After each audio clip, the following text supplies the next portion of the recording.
क्या हो गया कि जिस कालू के आते ही उसका चैनल रॉकेट की तरह उड़ने लगा, आज उसी कालू के चैनल पे 3-3 स्ट्राइक्स पड़वा के चैनल डिलीट करवा दिया गया। तो चलो तुमको सब कुछ एकदम अच्छे से एक्सप्लेन करता हूँ। उसके बाद ये आप लोग तय करोगे कि कौन सही है और कौन गलत। तो मैं एकदम शुरू से शुरू करता हूँ। तो ये बात है आज से 5 महीने पहले की, जब वीरू भाई के चैनल पे लगभग 70,000 के करीब सब्सक्राइबर्स थे और वो 70,000 सब्सक्राइबर्स करने में उसे 3 साल लग गए थे। और उसी टाइम में उसकी वीडियो बनवाने के लिए पहली बार गया था और तभी मुझे कालू का रोल दिया गया था। और वो वीडियो और कोई नहीं बल्कि कालू एज अ राइस्टार वाली वीडियो थी। अब देखो, कालू का जो कैरेक्टर है वो मेरे आने से पहले से ही वीरू के वीडियो में था, बट कभी कोई कालू बनता था तो कभी कोई और कालू का ड्रेसअप भी हमेशा अलग ही होता था। बट जो मैंने पहना वो इतिहास बन गया और ये बात तुम्हें भी पता है, क्योंकि वो वीडियो सिर्फ 24 घंटे के अंदर मिलियन क्रॉस कर चुकी थी। और वो वीडियो ऑडियंस को इतना ज्यादा अच्छा लगा कि बस 2 से 3 दिनों में 70,000 से 1 लाख सब्सक्राइबर कंप्लीट हो गए। तो अब क्या, कालू का जो कैरेक्टर था वो फिक्स हो गया और उसके बाद वो अपने लगभग हर एक वीडियो में कालू को रखता ही रखता था और अभी भी रखता है। उसके बाद Kalu as a Raistar part 1 से लेकर पार्ट 5 तक उसके लगभग 3-4 लाख सब्सक्राइबर कंप्लीट हो चुके थे। उसके बाद उसकी हर वीडियोस मिलियन में जाने लगी, क्योंकि हर वीडियो में कालू यानी मैं होता ही होता था। और ये बात आप लोग अच्छे से जानते हो कि हर कोई कालू यानी मेरी वजह से ही वीडियो देखना पसंद करता था। तो मेन कहानी स्टार्ट हुई यहाँ से। वीरू ओनेम को तो आप सभी जानते ही होंगे, जो कि बहुत पहले से ही वीरू भाई के वीडियो में रहता है। अब क्योंकि वीरू भाई का चैनल बहुत ही ज्यादा ट्रेंडिंग में चल रहा था और उसके हर एक वीडियो में मैं तो होता ही था, पर साथ ही वीरू ओनेम भी होता था। और यहाँ वीरू ओनेम की वॉइस खुद की होती थी, इसलिए मैंने सजेस्ट किया कि भाई तुम भी वीरू भाई जैसा वीडियो बनाओ। अब ऐसा भी नहीं था कि वीरू ओनेम पहले से वीडियो नहीं बनाता था, लेकिन शायद आपको पता ना हो, पर वीरू ओनेम पहले से फ्री फायर की फैक्ट की वीडियोस बनाता था और तब उसके 2.5 लाख के करीब सब्सक्राइबर्स थे, लेकिन व्यूज बहुत ही बेकार आते थे। इसलिए मैंने उसे कहा कि भाई तुम्हारे व्यूज भी नहीं आते और तुम इधर फेमस भी हो, तो अब तुम अपना कंटेंट चेंज कर दो और तुम भी वीरू भाई जैसा वीडियो बनाओ। और कुछ ही दिनों बाद से उसने वीरू भाई जैसा कंटेंट बनाना स्टार्ट कर दिया। शुरू में तो उसे कोई खास रिस्पॉन्स नहीं मिला, बट कुछ दिनों बाद से उसका भी वीडियो लाख में जाने लगा। तो फिर मेरे दिमाग में भी आया कि चलो कालू का यानी खुद का ऑफिशियल चैनल खोलते हैं। अब देखो, चैनल ओपन तो कर लिया था, बट मेरे सामने एक प्रॉब्लम आ चुकी थी। वीरू ओनेम का वॉइस तो खुद का होता था, इसलिए वो अपना स्क्रिप्ट बना सकता था, बट मेरी जो वॉइस होती थी वो असल में वीरू की ही वॉइस है। और शायद ये बात आप में से बहुत कम लोग ही जानते होंगे। तो अब अगर मैं खुद की स्क्रिप्ट बनाता तो कालू और वीरू की दोनों की वॉइस मुझे वीरू से मांगनी पड़ती, वो भी रोज रोज। लेकिन वीरू भाई उस टाइम अपनी वीडियोस में तो बिजी रहता ही था और साथ ही वीरू ओनेम को भी वॉइस देते रहता था, इसलिए मुझे उससे वॉइस मांगना ठीक नहीं लगा, क्योंकि वीरू भाई उस टाइम अपना और वीरू ओनेम का कंटेंट के लिए वॉइस तो देता ही था और साथ ही जॉब भी करता था। तो फिर मैंने वीरू भाई से कहा मैं तुम्हारा स्क्रिप्ट डाउनलोड करके उसे अपने तरफ से दिखा दिया करूंगा, और इस चीज के लिए मैंने उससे परमिशन भी ली थी। तो उसने बोला था हाँ भाई यार कोई दिक्कत नहीं है, कुछ भी कर। तो मैंने भी वीडियो डालना स्टार्ट कर दिया। शुरू में तो ज्यादा से ज्यादा 1000 व्यूज पे जाके अटक जाते थे, और कुछ दिनों बाद से 10,000, 50,000, 1 लाख ऐसे व्यूज जाने लगे, और उसके बाद हर वीडियो लाख से ऊपर ही जाता था। फिर क्या, मेरा भी चैनल एकदम रॉकेट की तरह उड़ने लगा, क्योंकि ऑडियंस को चाहिए था कालू का ऑफिशियल चैनल, जो कि मैंने उन्हें प्रोवाइड किया। और उधर यूट्यूब के साथ साथ मैंने इधर इंस्टा पेज भी बना लिया और कुछ दिनों बाद अपना इंस्टा पेज भी रन कर गया। फिर कुछ दिनों बाद मैंने एक प्रमोशन वीडियो डाली, जिसपे यूट्यूब और इंस्टा दोनों मिला के 1 मिलियन प्लस व्यूज गए थे, लेकिन प्रमोशन वाले ने मेरे साथ स्कैम कर दिया। 1 मिलियन व्यूज पे जो कि 50,000 रुपए बनने चाहिए थे, लेकिन बने थे सिर्फ 10,000। लिटरली मेरे साथ उस दिन बहुत बड़ा फ्रॉड हुआ था। फिर जब मुझे पेमेंट मिल गया तो उसके 3-4 दिनों बाद वीरू भाई का कॉल आया, और वीरू भाई ने मुझसे उस दिन ये बोला कि जितने भी प्रमोशन के पैसे बने हैं उसका 50% तुम मुझे दे। और ये वही दिन था जिस दिन उसने अपना असली रंग दिखाया था, क्योंकि पहली बात तो जिस दिन मैंने अपना चैनल ओपन किया था उस दिन ऐसा कोई डील नहीं हुआ था कि आगे चल के अगर कुछ अर्निंग होती है तो उसमें हमारा पार्टनरशिप रहेगा, बल्कि मैंने परमिशन लेके बस चैनल स्टार्ट कर दिया था। और अगर आप थोड़ा गौर से सोचोगे तो आपको पता चलेगा कि उसने परमिशन इसलिए दिया था क्योंकि उसे लगता था कि मैं आगे चल के कुछ नहीं कर पाऊंगा, लेकिन उसने जैसा सोचा था उसका एकदम उल्टा हुआ। मेरा चैनल लगभग उसके टक्कर में चल रहा था और इसलिए उसके मन में हुई जलन और लालच। और मेरे ख्याल से आप लोग यहाँ तक तो समझ ही गए होंगे कि कौन सही है और कौन गलत। तो जिस दिन वो मुझसे प्रमोशन वाले 50% मांगने आया था, उस टाइम उसे लग रहा था कि मुझे 50,000 के करीब रुपए मिले और मैं उससे झूठ बोल रहा हूँ कि मुझे 10,000 मिले हैं। तो यहाँ पे मैं आप लोगों को ये पहले ही क्लियर कर दूं कि जब शुरू में कोई पार्टनरशिप की डील ही नहीं हुई थी तो पैसों के मामले में झूठ बोलने का क्या मतलब बनता है। आई होप आप समझ रहे होंगे मैं क्या कहना चाहता हूँ। बट फिर भी मैंने मम्मी कसम तक खा लिया कि मुझे 10,000 रुपए ही मिले हैं, लेकिन बंदा यकीन करने को तैयार ही नहीं था। उस दिन बहुत ही ज्यादा लोचा हो गया, और यहाँ तक कि वो बंदा मुझे बहुत ही ज्यादा उल्टा सीधा बोले जा रहा था। यहाँ तक कि मेरी वीडियो एडिटिंग टट्टी जैसी है और बहुत सारे ईगो हर्ट करने वाली बातें। बाकी आप लोग कमेंट में बताओ क्या मेरी एडिटिंग सच में टट्टी जैसी है। और हाँ, एडिटिंग से याद आया, ऐसा एडिटिंग करना मुझे वीरू भाई ने ही सिखाया था। वीरू ओनेम और मुझे दोनों को एक साथ व्हाट्सएप पे स्क्रीन शेयर करके। बट जो एडिटिंग करने में 2 से 3 घंटे लग जाते हैं, वो एडिटिंग में बस 10 मिनट में सीख गया, क्योंकि मैंने उससे बस कुछ मेन पॉइंट्स पूछे और मुझे समझ में आ गया। अब ऐसा इसलिए क्योंकि मैं पहले से ही एक एडिटर एंड क्रिएटर हूँ, और उसके बाद वीरू भाई ने मुझे वीडियो एडिटिंग के लिए सारे एलिमेंट्स भी दिए। बट यहाँ पे मैं आपको एक एग्जांपल देना चाहूंगा। मान लो मैंने आपको 1 घंटा टाइम देके कुछ एडिटिंग सिखा दिया और साथ ही वीडियो एडिटिंग के एलिमेंट्स भी दे दिए, और फिर आप उसके बाद अपने से मेहनत करके बहुत आगे तक बढ़ गए। तो इसका मतलब क्या, अगर आप कुछ अर्निंग करते हो तो क्या मैं उसमें पार्टनरशिप मांगने आऊंगा या फिर डायरेक्ट आपके चैनल और इंस्टा का एक्सेस मांगूंगा? बिल्कुल नहीं। लेकिन वीरू भाई ने एग्जैक्ट ऐसा ही किया। जिस दिन वो मुझसे 50% मांगने आया था उस दिन बहुत लोचा हुआ, लेकिन लास्ट में हमारे ग्रुप के सभी बंदे लाइक वीरू वनम, ईगल भाई, छोटे और मैंने ये फैसला लिया कि चलो भले ही शुरू में डील नहीं होता बट फिर भी 50-50 देने के लिए मैं रेडी हूँ। उस दिन ये सब खत्म हुआ। फिर अगले दिन वीरू ने फिर से कॉल किया। उस दिन वीरू भाई मुझसे ये बोल रहा था कि भाई मुझे तुझ पे भरोसा नहीं है, तू मुझे अपना यूट्यूब और अपना इंस्टा दोनों ही लॉग इन करा। अब गाइस यहाँ पे मुझे आप लोग एक बात बताओ, जब सामने वाले बंदे को मेरे पे ट्रस्ट नहीं है तो मैं उस पे ट्रस्ट कैसे कर लूँ? क्योंकि ये बात आप भी जानते हो, अगर मैं उसको अपना इंस्टा और चैनल दे देता तो वो 100% कंफर्म हैक कर लेता। अब वो ठहरा हरियाणा का और मैं ठहरा बिहार से, तो हैक होने के बाद मैं उसका क्या ही बिगाड़ लूंगा। इसलिए मैंने लॉग इन नहीं दिया और ये बात उसे खटक गई। अब मुझे ये समझ नहीं आ रही थी कि इसमें खटकने वाली बात क्या है। बस दो चीजें समझ आ रही थी, वो है लालच और जलन। आपको इसके अलावा कुछ समझ में आ रहा है तो कमेंट में बताना जरूर। बाकी अगले दिन से ही उसने अपने वीडियो में मेरे कैरेक्टर को गिराना चालू कर दिया। आपने वो वीरू भाई वर्सेस कालू भाई वाली वीडियो देखी होगी जिसमें उसने मेरे को बहुत ही गंदे तरीके से रोस्ट किया है। जिसने नहीं देखी वो दोबारा उसके चैनल में जाकर देख सकता है। बाकी जिसने देखी है उसके मन में बस यही चीजें चल रही होंगी कि कालू तो बहुत बड़ा रोस्टर था, आज ये फीका कैसे पड़ गया। तो हाँ भाई, यही रीजन था मुझे गिराने के लिए। उसके बाद लगातार हर वीडियोस में मेरे से वर्सेस कराता गया सबसे, और हद तो तब पार हो गई जब उसने श्रेया से भी वर्सेस कराया, जो कि उसी के एक पुराने वीडियो में मेरे ग्रुप में आते ही श्रेया ग्रुप छोड़ के भाग जाती है। मतलब नीच हरकतों की भी हद होती है भाई। अब यहाँ पे आप लोग मुझे ये बताओ, मैं उसे अपने अर्निंग के पैसे किस बात पे शेयर करूँ? जिस दिन 50% को लेकर लोचा हुआ था उस दिन से ना ही वो मेरा कभी वीडियो बनवाने आया है और ना ही कभी उसने वॉइस दिया है, और इधर वो अपने वीडियो में मेरा क्रेज एकदम खत्म किए जा रहा है। तो अब आप बताओ मैं उसे अब किस बात पे पैसे देता? हाँ मैं मानता हूँ कालू कैरेक्टर को उसी ने फेमस किया है, उसके स्क्रिप्ट की वजह से ही मेरा ऑरा बना है, लेकिन जिस कालू की वजह से आज उसका चैनल कहाँ से कहाँ पहुँच गया, जिस कालू की वजह से ऑडियंस उसकी वीडियोस देखती थी, उसी कालू को आज वो अपने चैनल पे गिराया जा रहा है। क्यों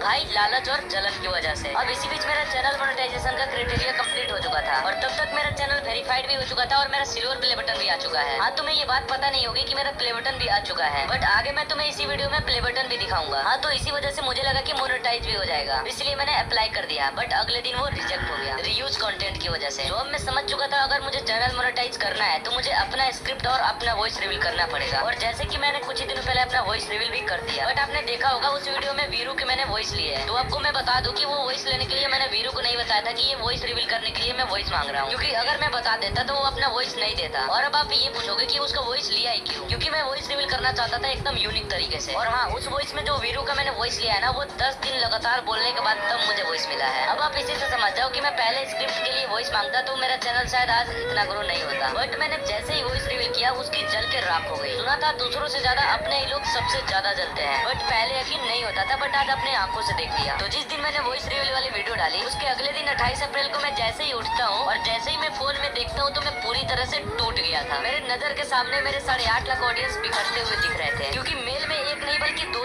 कॉपीराइट का नोटिफिकेशन आया हुआ था, और दोनों ही कॉपीराइट स्ट्राइक वीरू भाई ने दिया था, एक रात को 12 बजे और एक सुबह 3 बजे। फिर मैंने उन्हें कुछ देर बाद कॉल किया और जो बातें हुई वो आप खुद ही सुन लो।